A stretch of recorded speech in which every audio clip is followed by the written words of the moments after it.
Moscow will forever be known as the scene of one of the most tragic crimes in American history. There's still sort of a darkness whenever you talk to people. It will be ever part of the university's history and the town's history. There are 4 very, very important names in this case. Kaylee Goncalves, Madison Mogen, Xana Kernodle, and Ethan Chapin. And if you're gonna remember any names from this case, I ask that it be all 4. My name is Olivia Goncalves, and Kaylee was my little sister. Everybody's going to work, and you look out the window, and there's kids running down the street laughing, and you're just like, how can you be out there playing? My daughter's dead. You know, Kaylee Goncalves is gone.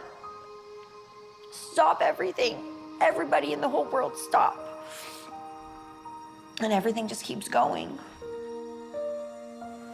My sister, Xana Kernodle, is one of the happiest, funniest people I've ever met. And I had the awesome privilege of growing up with her, and I still have a hard time coming to terms with the facts that it did happen. Bryan Kohberger is accused of stabbing these 4 University of Idaho students in the pre-dawn hours on November 13th, 2022. The murder weapon, which was a knife, has never been found. This is a type of survival knife. Bryan Kohberger did not make his own plea. The judge entered a plea for him of not guilty. Maximum penalties, life in prison, or the death penalty. Due to the nature of the crimes, the state of Idaho is seeking the death penalty. He was there to kill. He came in with a kit. I believe he had a kill kit. And you believe that everything right down to the implement of destruction, this large marine knife, that was all planned? All planned. It was inhumane. You wouldn't do these type of things to any living creature, let alone an innocent human being. The star piece of evidence in the prosecution's case is the DNA that was found on the knife sheath that was left at the crime scene. That there's so much other evidence that's also pointing towards nobody else that we're aware of. How was Bryan Kohberger's car spotted leaving the scene? Why was his cell phone seen there 12 times, including the morning after the offense? The prosecution would like everyone to believe that it's an open and shut case. But I think the facts they have make the case more open than open and shut. According to the defense, there is no connection whatsoever between Bryan Kohberger and the victims. And if there is no connection, then there is no motive. And if there is no motive, then it becomes very hard to make the case that he is the killer. And this is a graduate student, not a trained assassin. It's more so about putting these pieces together, because I know what the puzzle looks like at the end. I have the box in front of me, but I'm missing so many pieces. How did all of these pieces fall to create what I'm living in right now? Where did this come from?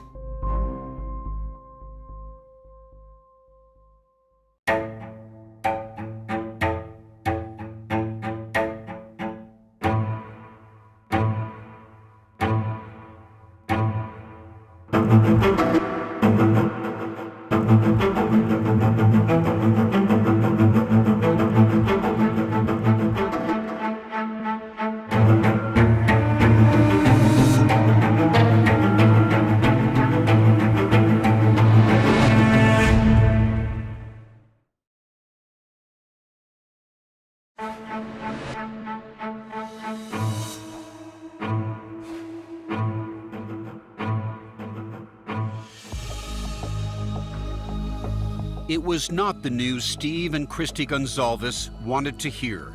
In August of 2023, just 6 weeks before the murder trial of Bryan Kohberger was set to begin, he waived his right to a speedy trial. Sure you want to begin? Absolutely. They would have to wait indefinitely for their day in court.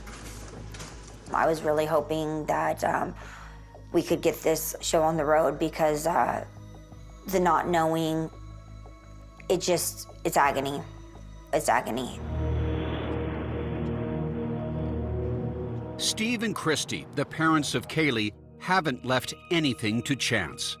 After the judge issued a gag order to attorneys and law enforcement, quote, to preserve the right to a fair trial, they drilled down on their own investigation and are now sharing what they believe that investigation found.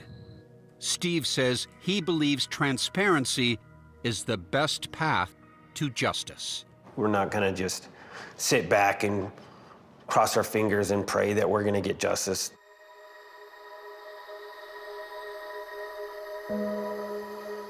It has been a long and painful journey for the families of Kaylee Goncalves, Maddie Mogen, Xana Kernodle, and Ethan Chapin, the 4 University of Idaho students who were savagely murdered by a knife-wielding assailant in the wee hours of November 13th, 2022, as they settled down to sleep in their off-campus house on King Road. Do you ever dream of your sister? Yeah, I've had some dreams of her. There's times where I prayed and asked God to see her another time, and I did, and it just gives me some peace knowing that I know she's okay. Jasmine Kernodle, who is speaking for the first time, was a senior at Washington State University and lived only 15 minutes away from her younger sister, Xana. Often mistaken as twins growing up, she says they were best friends. She was always fun. She was uplifting, and she took any bad situation and turned it into a good one. Jeff, what did you love most about your daughter? Everything. She cared about people. She was a people person. She cared about her friends just as much as like her family. For the first time in her life, Xana had fallen in love with fellow student Ethan Chapin, a triplet who loved his siblings, boats, and working on a tulip farm. The sweetest kid ever. They were just 2 happy people, and they're just seeing the videos and photos of them. You can just like tell how happy they are. They're just amazing together. Sadly, they will now forever be linked in death. On Sunday morning, November 13th, Xana's friends started calling Jasmine, saying something bad had happened on King Road. Jasmine rushed over to Xana's house. And while you're driving that 8-9 miles over to the house, are you trying to reach your sister then? Mm-hmm. How many times did you call her? A lot. I called her a lot, called Ethan a lot. Her next call was to her father. Jeffrey had been visiting Jasmine for Dad's weekend and was on his way home. So you answer the phone, what do you hear? I hear her kind of crying and just telling me to get back to Moscow and meet me at Xana's house. And, you know, my heart drops. Instantly, race back down there. The house was cordoned off and swarming with investigators. As soon as Jeffrey said he was Xana's father, he and Jasmine were escorted to the Moscow Police Department. And Jasmine, what does the officer say to you and your father? I don't remember exactly, just that 4 people passed away, and that one was Xana. You know, the worst day of your life, just your worst nightmare. It just happened, you know? What do? You can't do a damn thing. 100 miles away, the Goncalves family also had been getting frantic calls saying something bad had happened to their daughter, Kaylee. But no one knew what. I just kept saying over and over, what do I do? What do we do? What do we do? Finally, at around 4 in the afternoon, a deputy appeared at their door. And we said, what's going on? I can confirm your daughter's died. She's passed away. At that point, he said there were 4 victims. And I said, 4? And he said, yes, ma'am. I said, can you tell us if one of the victims was Maddie Mogen? And he said, yes, ma'am. Maddie Mogen, Kaylee's best friend from childhood. Give us a sense of just how close Kaylee and Maddie were in life. I think that they had a very amazing relationship. The epitome of true best friends. From very early, I mean, they were sisters through and through. They were completely inseparable. As soon as the news hit, Olivia, the eldest of the 5 Goncalves children, and her parents went into detective mode. We had 0 details. We just knew they were gone. Olivia got into her sister's call log and frantically started cold calling recent numbers. She says a friend told her that Kaylee had been at the Corner Club bar around 1:07 a.m. and later texted a rideshare driver who Olivia managed to track down. The rideshare driver said around 1:45, Kaylee had texted him requesting a ride from the Grub Truck, which is the local mac and cheese food truck, to take her back home to 1122 King, and she had with her another female. Olivia then uncovered one of the most important leads in the case. The rideshare driver told her about a camera mounted on the Grub Truck. So I was able to look it up and find Kaylee on the video, and I saw the girl that she was with was Maddie. So at that point I knew Kaylee and Maddie were together. They got into the car to go home together and alone. The driver told her the exact time Kaylee and Maddie were dropped off at their house on King Road, 1:56 a.m. A timeline she says she confirmed before the police. I immediately took it to the police officers. Here's her phone information. Here's the rideshare driver's name. Olivia says Kaylee made a call to her boyfriend at 2:56 a.m., but he didn't answer. The Goncalveses believe Kaylee fell asleep shortly after. According to the police affidavit, Kaylee and Maddie were stabbed to death between 4 and 4:25 a.m. Just as they had done since they were little girls, they were sleeping in the same bed. Those 2 best friends since little girls, I don't think there's anything more terrifying than what they went through. I really don't. The killer took 4 lives in a matter of minutes, but he left behind 2 surviving roommates, one of whom would provide a key description of the intruder. He was dressed in black, but muscular build, and very bushy eyebrows.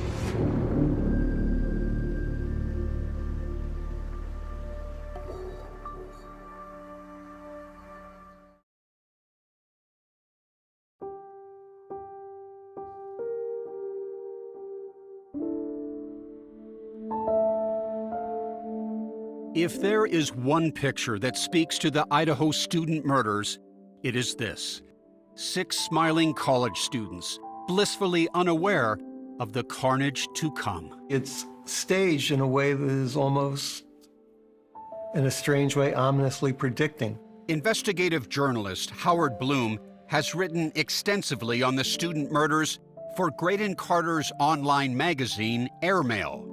He is now writing a book on the case. On the ends of the picture are the 2 survivors. In the middle are the victims, and they're huddled together. Kaylee, with a beaming Maddie on her shoulders, friends for life. Ethan, with his arm around Xana, young love in full bloom. A moment that should have been a memory of their idyllic college years would eternally be a reminder of the gruesome murders that put them in their graves. What makes it so tragic is they're forever preserved in this moment. They'll never be able to leave this moment. Hours after this photo was taken, the 4 friends would be murdered. Their deaths so violent, even the house seemed to be bleeding. There was literally blood oozing out from the home. You could see it on the exterior walls. CBS News consultant Brianna Fox is a former FBI agent and professor of criminology at the University of South Florida. That's how bloody and gruesome the crime scene is. According to the affidavit, which outlines law enforcement's investigation, the bodies of Xana and Ethan, who was sleeping over, were found in or near her bedroom on the 2nd floor. The bodies of Kaylee and Maddie were on the 3rd floor in the same single bed in Maddie's room. How did your daughter die in that house? What do you know? We know the autopsy. We know the means of what is officially how she died. She was assaulted and stabbed. Several times. Her death certificate is the ugliest, disgustingest piece of paper that you will ever see in your life. And every line is a horror show. Every line, because there's causes of death and then there's contributions to death. Christy and Steve spoke to coroner Kathy Mabbitt before the gag order was issued, and they say she told them how the two friends were positioned in the bed. The bed was up against the wall. The headboard was touching the wall, and the left side of the bed was touching the wall. And we believe that Maddie was on the outside and Kaylee was on the inside. According to Coroner Mabbitt, the killer's first victim was Maddie, says Steve. And then from Maddie, he moved on to your daughter. You believe she had awakened at that point? Yes. Yeah, there's evidence to show that she awakened and tried to get out of that situation. The way the bed was set up is what... She was trapped. She was trapped. We know from the affidavit that Kohberger's cell phone pinged in the vicinity of the house 12 times prior to the murders. Steve says before the gag order, one of the lead investigators told him they believe Kohberger had been scouting out the house. You believe these visits were like, he was like on an intelligence mission, a scouting mission, looking at lifestyle patterns when they came and went, who came to the house, methodical? Yeah. He had to know when people were coming, people were going. It makes the Goncalveses wonder if he'd ever gone inside the house. I think that he at least had opened that door, went in, tested the waters, looked around. Steve says the coroner told him the killer's rampage started on the 3rd floor, where both Maddie and Kaylee had their bedrooms. Christy thinks he wasn't expecting to find the two friends together in the same bed. I do think that his plan went awry. I do think that, he intended to kill one and killed 4. Brianna Fox also believes Xana and Ethan were collateral damage. According to the affidavit, Xana received a DoorDash food delivery at 4 a.m., then went back to her room on the 2nd floor. It's possible, says Fox, that Xana, still awake, came face to face with the killer. And she sees somebody that she doesn't expect, and I don't think he was expecting to see her either. One of the 2 surviving roommates, Dylan Mortensen, later told the police that she heard what she thought was crying coming from Xana's room. She heard a male voice say something to the effect, "It's okay, I'm going to help you." Not something a killer would likely say to an intended target, says Fox. He probably was trying to make a split-second decision. Do I run away? Do I kill her? What do I do? And he decided to kill her. At approximately 4:17 a.m., police say an outside security camera less than 50 feet from Xana's room picked up distorted audio of what sounded like voices or a whimper followed by a loud thud. Shortly after, Dylan, the surviving roommate, whose bedroom was near Xana's, opened the door. According to the police affidavit, when Dylan opens the door, she saw a man dressed in black with a black mask, and she says he has bushy eyebrows. Those bushy eyebrows become very important when the police are making their identification. The man with the bushy eyebrows kept walking to the rear of the house without harming Dylan. Why was Dylan not killed? Again, there's no definitive answer. He didn't kill her because he didn't see her. He was sort of transfixed on getting out. He didn't kill her because he was satiated. Or he was simply too depleted to kill again, says Fox. Even stabbing somebody for a minute and a half, not only is that overkill, but it actually would become rather exhausting. The police believe the murder weapon, which has not been found, was a military-style K-bar knife, similar to this one.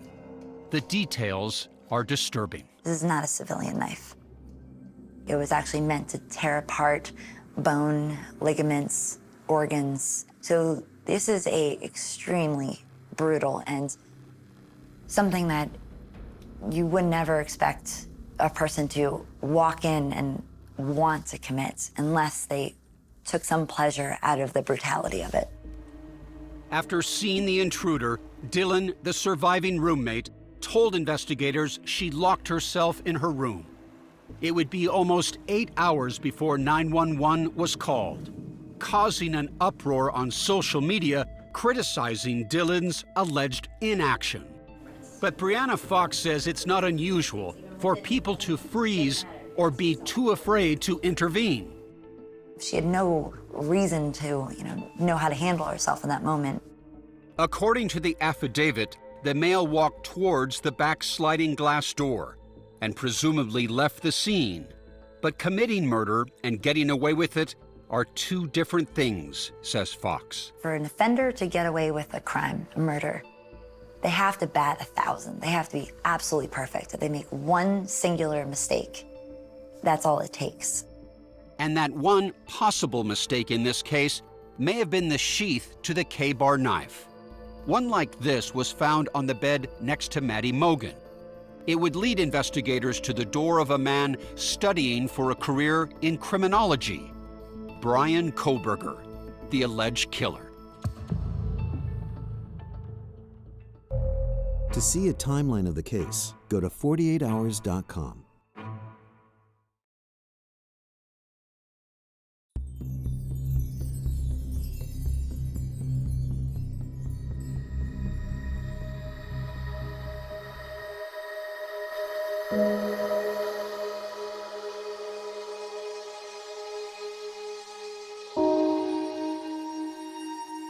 Day after day and week after week pass, and there is no suspect that is arrested. What was that time like for you? That was the worst. For 47 days after the murders, the families of Kaylee, Maddie, Xana, and Ethan, and the country waited. We do not have a suspect at this time. And wept. And weighed in. The people of Idaho and those throughout our nation who provided information has been very impressive. We've received over 19,000 tips. Then, on December 30th, 2022, Bryan Kohberger was arrested in Albrightsville, Pennsylvania. At the time, his attorney said Kohberger looked forward to being exonerated. What goes through your mind when you see the face of the alleged killer? Oh, I wonder why, who is this? Why, Never heard of the person before. It still is confusing. Why? At this point, the families knew as much about Kohberger as the public did, a PhD candidate studying criminology just 10 miles away at Washington State University in Pullman. I remember thinking, I only have a few minutes to look up this individual and to try to get any credible information before things start getting wonky. Some of Olivia Goncalves' online discoveries of Kohberger made her uneasy. He had made a few posts on Reddit in which he was conducting, it seems like a questionnaire to people in prison or jail who had committed crimes. How did you pick your victim or your target? For 7 weeks, the families and the country were left wondering. I think for this type of an investigation, 47 days is actually quick. Criminologist and CBS News consultant Brianna Fox says the Moscow police kept things moving. Starting with a video canvas which produced footage from those early morning hours, showing a white car making 3 passes by the girl's house starting around 3:30 a.m. Less than an hour later, investigators say, the killer struck. They noticed that this car approached King Road, left, came back, almost did a U-turn, finally went there around 4:06 in the morning, and that car then departed in about 25 minutes and sped off. Multiple surveillance cameras then captured that white car as it traveled what appeared to be a less direct route back to Pullman, Washington, arriving around 5:30 a.m. That information helped investigators identify the make and model of the vehicle. And we're looking for a 2011 to a 2013 Hyundai Elantra. Washington State Police find the car parked outside Graduate Housing. They get the license plate and they get Bryan Kohberger's name. They then get the driver's license and they see the bushy eyebrows that in the eyes of one of the Moscow detectives must be the eyebrows of the killer. Now armed with a warrant, investigators retrieved cell tower data from that morning, which captured Kohberger's phone around 2:47 a.m. in Pullman when it suddenly stopped connecting to the network. According to the affidavit, this was also around the time cameras caught a white Elantra leaving his apartment complex. There was an indication that he turned off his cell phone, which is something that a lot of people do when they want to avoid law enforcement knowing their whereabouts. His cell phone signal was picked up again 2 hours later south of Moscow as it traveled back toward his apartment building. The affidavit described a deeper dive into Kohberger's phone history that revealed this was a familiar neighborhood to him, going back several months. Cell phone records indicated that he has traveled past and was very near the vicinity of this crime scene on 12 separate occasions. And towers actually captured a 13th trip, just hours after the murders. Anecdotally, a lot of killers, they like revisiting the memory of the crime. I won. I was able to get away with this, and you guys won't catch me. But they had one secret weapon to make their case. They had the knife sheath, and there was a microscopic spot of DNA on this. Could they tie this DNA to Kohberger? According to the affidavit, the DNA was found on the button snap of the sheath. But when investigators ran it through the national database, there were no matches. It's unclear if Bryan Kohberger knew law enforcement was watching when he left Washington in mid-December. Kohberger and his father, who had flown in from Pennsylvania, drove back home together in his white Elantra. Kohberger, from what I've heard, tells the father that he's in trouble with his job. He's concerned enough about his son to want to make the drive back with him. On the 2,500-mile journey from Washington, they are stopped twice for traffic violations. Hello. What's also interesting is Kohberger's reaction to the police. Is this your car? Okay. He's pretty calm and cool. Father and son made it home to Albrightsville, Pennsylvania, where Bloom says investigators initiated a stealth operation. What they did is they sent a team of Pennsylvania state troopers to Kohberger's family's house. Law enforcement recovered Kohberger's father's DNA from the trash outside their home, which tested as a high probability it was the biological father of whoever left DNA on the knife sheath.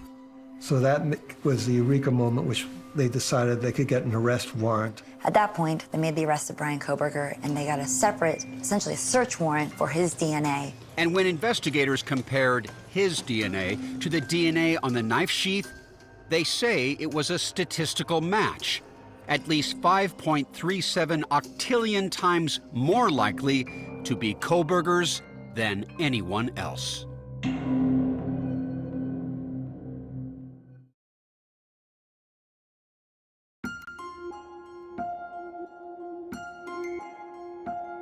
Where you sit today, are you certain that Bryan Kohberger is the killer? With what you know. I don't trust anybody or anything, so I have to see it myself. I have to see everything. As the months pass, Steve and Christy Goncalves remain a united front in wanting justice, but their wait has brought different perspectives. Your mind is still open to the potential, of course, that it could have been someone else? Of course, yep. I go into that 100%, yep, of course. That's not where you are. No. Yeah, that's fine. I don't think there's any slam dunk. Criminologist Brianna Fox says with the gag order in place, any hint of Kohberger's defense has come from court documents. It seems that the defense is alleging there was a rush to judgment, law enforcement made an arrest too fast, and they focused on their client too quickly. A defense filing did reveal Kohberger's alibi for the night of the murders. It simply stated Mr. Kohberger was out driving alone. The defense is not necessarily having to prove that he's innocent. They just have to raise doubt. Both Fox and Howard Bloom think the defense can find ways to poke holes in the prosecution's case, challenging some of the key evidence presented in the affidavit, including the cell phone location data and the white Elantra. There's other concerns, such as whether Bryan Kohberger's car was accurately identified at the onset, or if that was revised after knowing what Bryan Kohberger drove. The cell phone data makes one suspicious of Kohberger, but it's not convincing. It's not putting someone at someone's doorstep, it's putting someone in someone's neighborhood. If you can raise doubts about the validity and the accuracy of the cell phone data, I think you're halfway there to getting the case against Kohberger, either a hung jury or a not guilty verdict.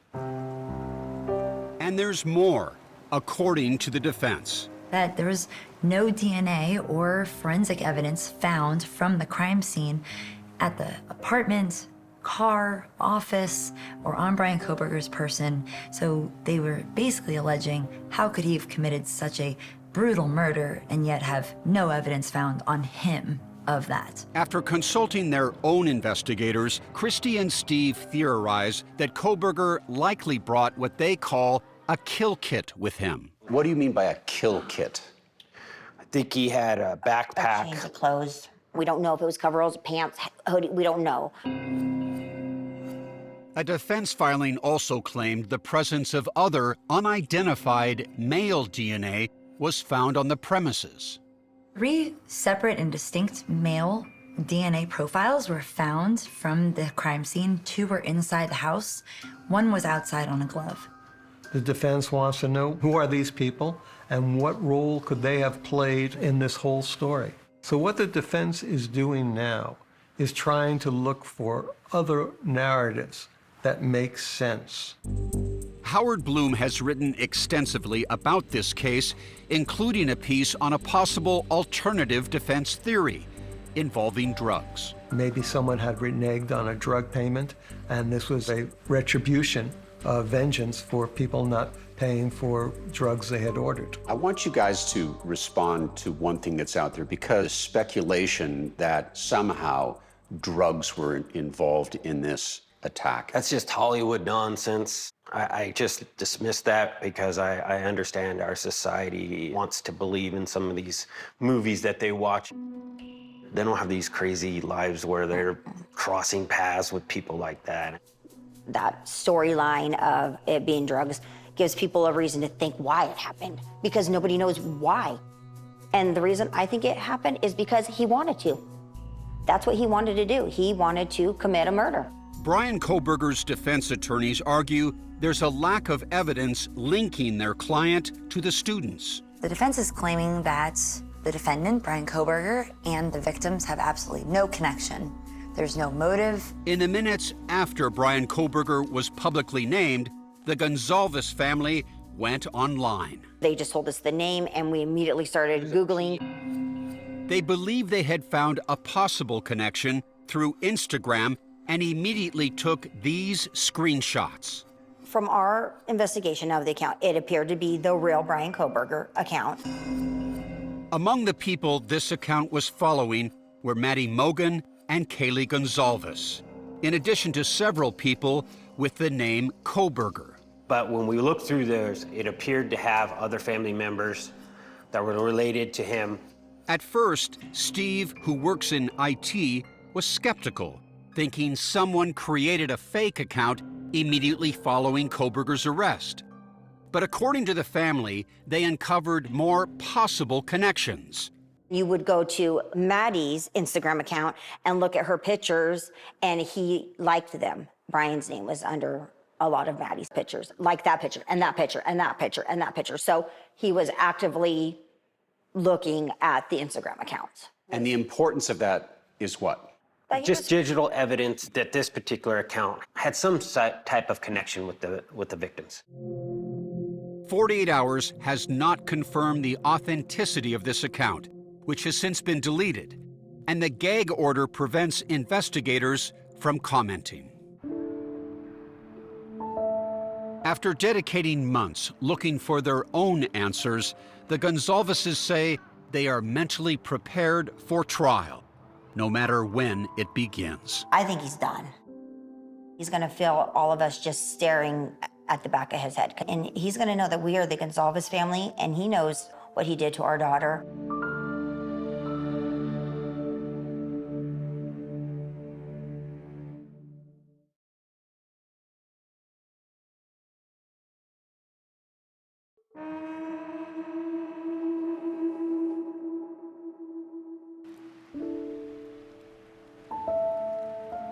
How could this happen to a group of kids that are doing everything the way they're supposed to do? To not known is what keeps you awake at night. And it's every day, all day. It never stops. Why? There is no why. It is as unexplainable today as it was the day Kaylee Goncalves, Maddie Mogen, Xana Kernodle, and Ethan Chapin were murdered. I wish we knew. All four of them were just such great people and made such an impact on the lives around them. For now, the families are left with thoughts of what might have been. Kaylee Jade Goncalves has been recommended to receive a posthumous bachelor's degree. Her family will receive the diploma of the University of Idaho. On May 13th, 2023, exactly 6 months from the day of the murders, an occasion that would have been a cause for celebration, graduation, was instead another reminder of what was lost. Seeing all those graduation photos, it's just, they should be here. Graduation is just one of many milestones that will be missed. She would have been my maid of honor, and I probably would have been hers, and it's like sad to have to go through those life moments without her. Jasmine Kernodle planned to work side by side with her sister Xana, creating their own marketing business. It's just not the same without her because she just brought like such a crazy different energy than anybody else I've ever met. Kaylee Goncalves' future was in sight. She had accepted a job in Austin working for an IT firm. Kaylee not only pushed herself, say her parents, but pushed them. We lost that person that would force us to make new memories and force us to go and take on something that seems a little daunting at first. Guys! For the Goncalveses, amid all the loss, there was an addition to the family when in February, Olivia gave birth to a baby girl.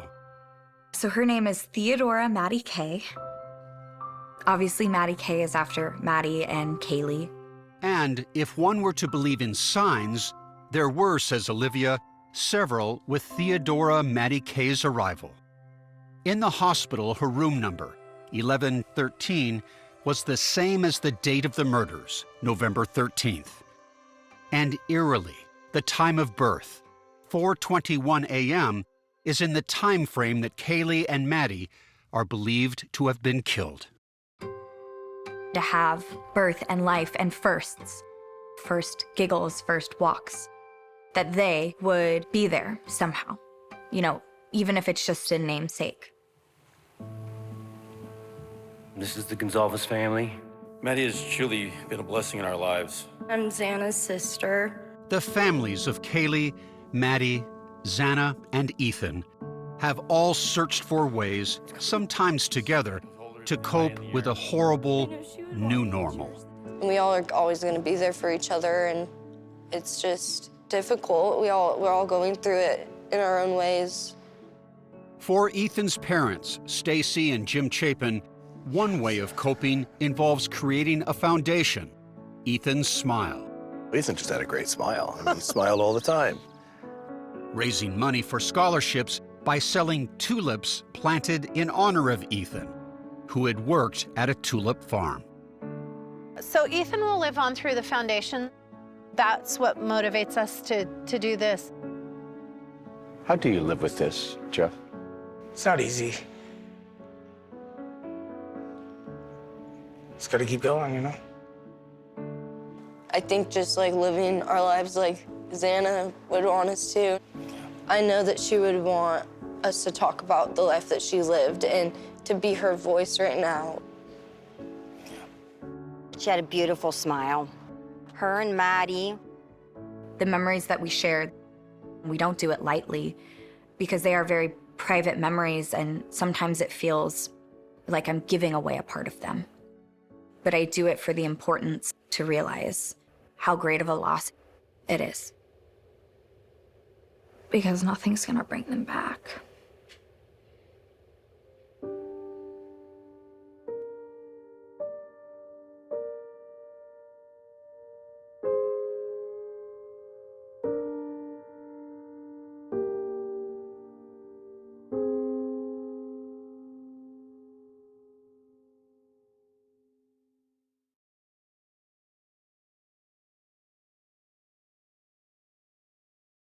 CBS next Saturday. 48 Hours brings you back-to-back episodes all summer long. Next week, beachside homicide. How could a single mom be executed in Cape Cod? I was knocked unconscious. I couldn't protect her.